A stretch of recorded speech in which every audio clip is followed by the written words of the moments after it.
5 Rafale Bharat के 5 जहाज गिराए गए। तो उनको पता है कि किन किन लोगों ने मुझे आकर मटेरियल दिया है। You have the solid sources. Naturally ये तो सीधा आरोप सीधा आरोप क्या है, मैं सब जगह कहता हूँ, तुम लोग छपते नहीं हो। ट्रेन जो है रफाल, ये हमारी प्रैक्टिस के लिए हो सकता है, वॉर के लिए नहीं। वॉर में कभी नहीं टिक सकती। आपको क्या लग रहा है कि पाकिस्तान भीखमंगा हो गया है, बेरोजगार हो गया है? हाथ में भीख का कटोरा आज से नहीं 1947 से लिया हुआ है।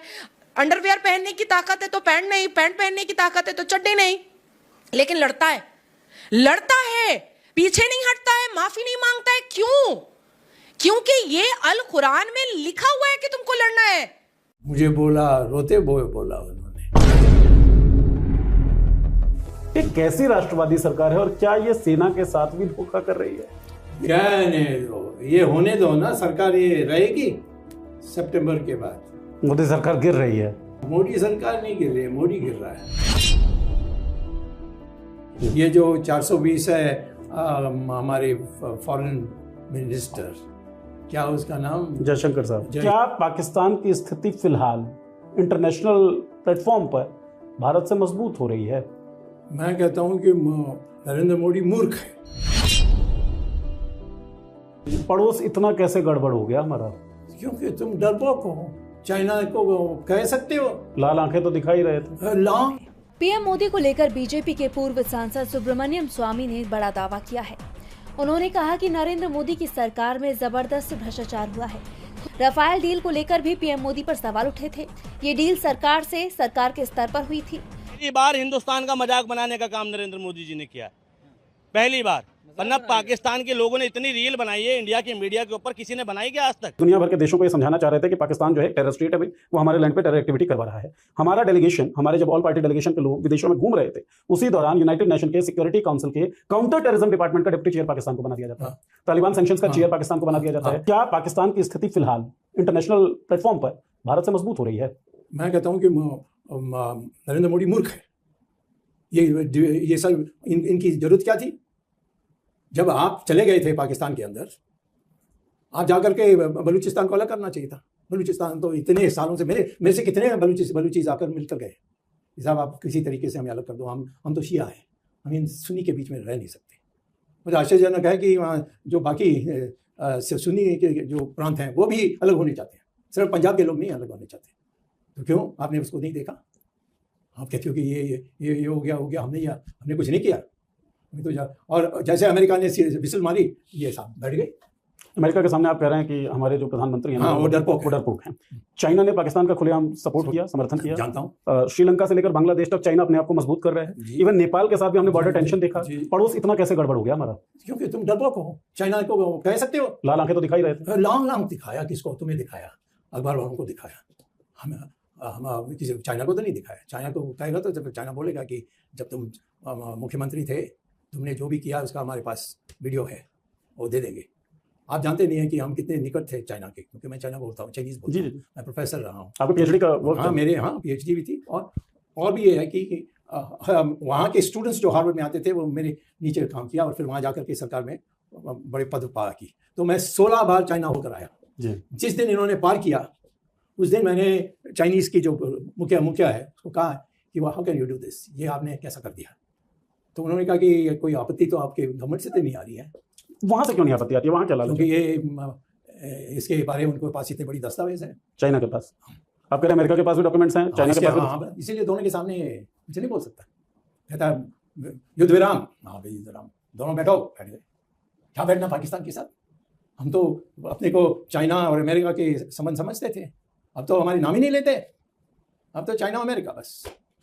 इक्विवेलेंस में कहीं रहे ही नहीं, हम पिछड़ गए। नहीं, बिल्कुल। सिर्फ तुम लोगों को दबाने में मोदी बहुत है। थोड़ी सी बात अर्थव्यवस्था की कर लेते हैं, क्योंकि चौथी सबसे बड़ी अर्थव्यवस्था के हेडलाइंस बन गए सर। लेकिन हॉटमेल का संस्थापक ये कहता है कि आंकड़े फर्जी हैं।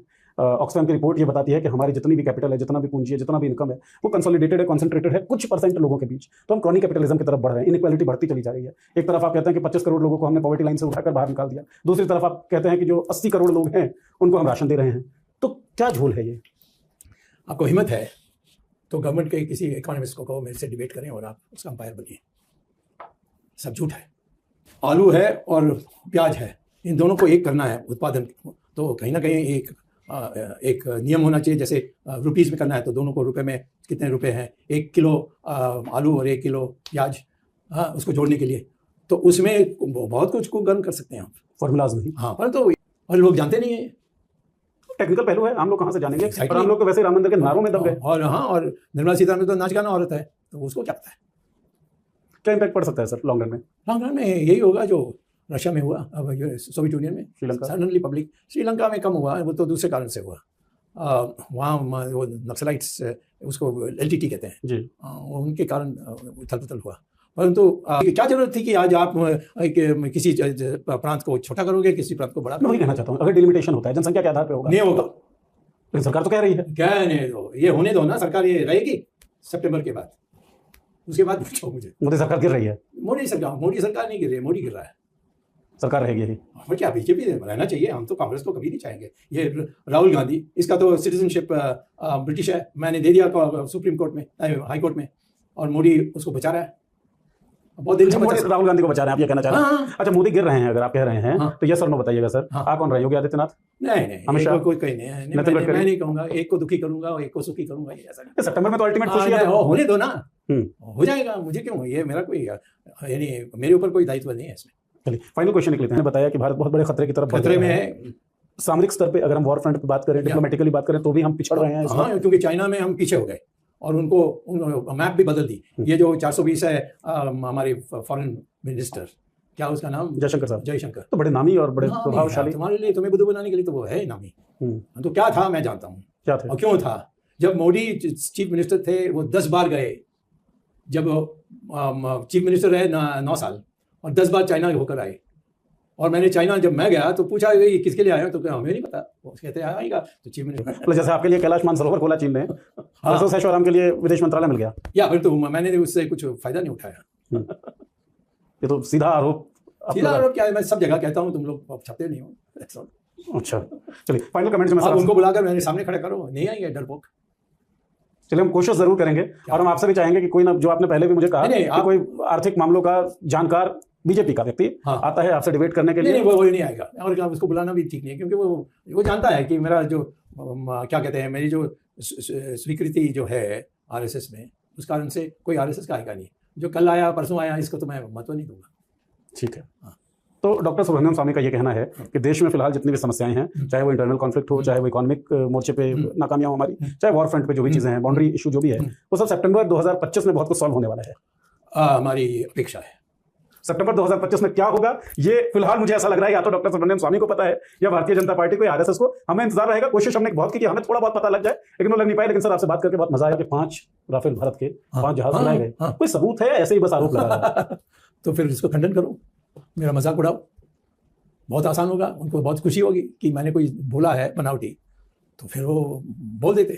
तो उनको पता है, क्योंकि मेरा फ़ोन टैपिंग होती है, मेरे पीछे लोग लगे रहते हैं, मेरे टपाल जो आता है उसको खोलते रहते हैं, तो उनको पता है कि किन किन लोगों ने मुझे आकर मटेरियल दिया है।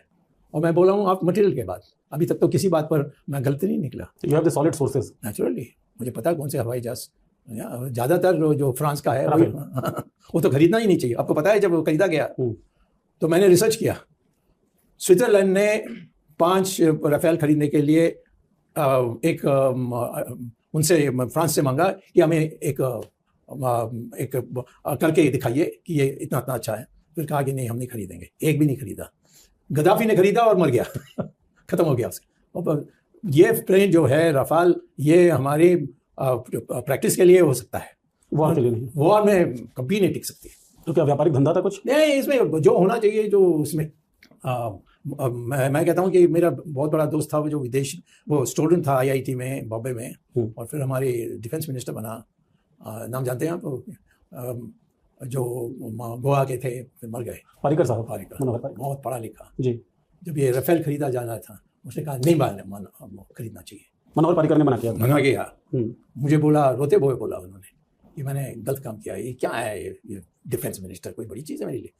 और बाद में चले गए थे वो वापस, तो पता नहीं कि उसको सडनली क्या उनके पेट में गया, मर गए। तो वो तो पुस्तक लिखने वाले थे। कोई एलिगेशन? मैं कोई एलिगेशन नहीं कर रहा हूँ, मेरे पास कोई सबूत नहीं है। इतना ही कह सकता हूँ कि वो मेरे घनिष्ठ मित्र थे, मेरे विद्यार्थी जैसे थे। जब मैं बम्बई से लोकसभा जीता तो 2 बार, तो ये मेरे इसमें काम करते, क्योंकि आरएसएस के थे, आरएसएस मुझे मदद कर रही थी, तो वो उस समय से जानने वाला। और जिस तरीके से वो रोए मेरे सामने, तो उसे पता लगा कि क्या उसके ऊपर दबाव आई थी उस डील के लिए। हाँ, जिसकी इसलिए वजह मैंने सुनेगा, बट वो करेगा नहीं कुछ। आज भी ऐसी है, उनको एक ही बार बुलाया है फिलहाल। अब मैं अभी आपको कह सकता हूँ कि सितंबर में कुछ निर्णय होगा, उस समय में आप पूछ सकते हैं मुझसे। किस तरह का निर्णय सर? हाँ, किस तरह का निर्णय? जो निर्णय होना चाहिए वो होगा, होना चाहिए होगा तो देश सुधरेगा, नहीं तो अच्छा, इतना हिंट दे दिया, संगठन के स्तर पे होने वाला है या सरकार के स्तर पे? सरकार के ही, क्योंकि ये दो टर्म तो हो गए इसके, ये तीसरा टर्म, क्योंकि वो बदल नहीं सके कि जी ये कारण वो कारण, ये जो हो गया पाकिस्तान के साथ, इसमें टल गया है। बट मुझे लगता है कि आरएसएस ये नहीं चाहेगी कि हम ऐसी हवा बनाएं या ऐसी परिस्थिति बनाएं कि सारा गवर्नमेंट ही टूट जाए, जैसे पहले जनता पार्टी की गवर्नमेंट टूटी। मोदी सरकार पर भ्रष्टाचार का गंभीर आरोप लगा है और इस बार ये आरोप विपक्ष की तरफ से नहीं बल्कि बीजेपी के बड़े नेता की तरफ से ही लगाए गए हैं। बीजेपी के पूर्व सांसद ने दावा किया है कि नरेंद्र मोदी जिस दिन प्रधानमंत्री नहीं रहेंगे उसी दिन से उनकी जेल में जाने की उल्टी गिनती शुरू हो जाएगी। तो किस नेता ने किया ये दावा, देखिए इस रिपोर्ट में। पीएम मोदी को लेकर बीजेपी के पूर्व सांसद सुब्रमण्यम स्वामी ने बड़ा दावा किया है। उन्होंने कहा कि नरेंद्र मोदी की सरकार में जबरदस्त भ्रष्टाचार हुआ है। खुद पीएम मोदी भी भ्रष्टाचार के मामले में फंसे हुए हैं। जब तक वो प्रधानमंत्री हैं तब तक वो सुरक्षित हैं, लेकिन जैसे ही उनकी सरकार जाएगी वो प्रधानमंत्री पद से हटेंगे, उनके भ्रष्टाचार सामने आ जाएंगे, पीएम मोदी पर एक्शन होगा, उन्हें जेल जाना पड़ेगा। स्वामी ने दावा किया कि अमेरिका के पास पीएम मोदी के भ्रष्टाचार के सबूत हैं और यही कारण है कि पीएम मोदी अमेरिका के राष्ट्रपति डोनाल्ड ट्रंप से डरते हैं। स्वामी ने ये तो नहीं बताया कि पीएम मोदी पर भ्रष्टाचार के क्या आरोप हैं और अमेरिका के पास पीएम के भ्रष्टाचार के कौन से सबूत हैं, लेकिन उन्होंने ये दावा जरूर किया कि नरेंद्र मोदी पर जल्द ही बड़ा संकट आने वाला है, क्योंकि इसके तार विदेश से भी जुड़े हुए हैं। वैसे विपक्ष की तरफ से ये दावा किया जाता है कि पीएम मोदी अपने मित्रों की मदद करने की कोशिश करते हैं। 3 साल पहले श्रीलंका के बिजली विभाग के मुखिया एमएमसी फर्डिनेंडो का एक बयान सामने आया था, जिसमें उन्होंने दावा किया था कि अडानी ग्रुप को श्रीलंका में एक पवन ऊर्जा प्रोजेक्ट पीएम मोदी के कहने पर राजपक्षे ने दिलाया था। 2022 में श्रीलंका में राजपक्षे की सरकार थी। वो बात अलग है कि बाद में फर्डिनेंडो अपने बयान से पलट गए थे। रफाल डील को लेकर भी पीएम मोदी पर सवाल उठे थे। ये डील सरकार के स्तर पर हुई थी। पीएम मोदी और उस समय फ्रांस के राष्ट्रपति रहे फ्रांसुआ ओलांद के समय रफाल डील पर साइन हुए थे। बाद में जब सवाल उठे कि रफाल ने HAL के साथ समझौता क्यों नहीं किया, सरकारी कंपनी HAL की जगह क्यों रिलायंस को तरजीह दी, और जब सवाल ओलांद से हुआ तो उन्होंने कहा था कि भारत सरकार के कहने पर सरकारी कंपनी की जगह रफाल को रिलायंस से डील करनी पड़ी थी। इस मामले में हमारी बिल्कुल नहीं चली थी और अब बीजेपी के नेता ने दावा किया है कि कई मामले हैं जिसमें मोदी फंस सकते हैं।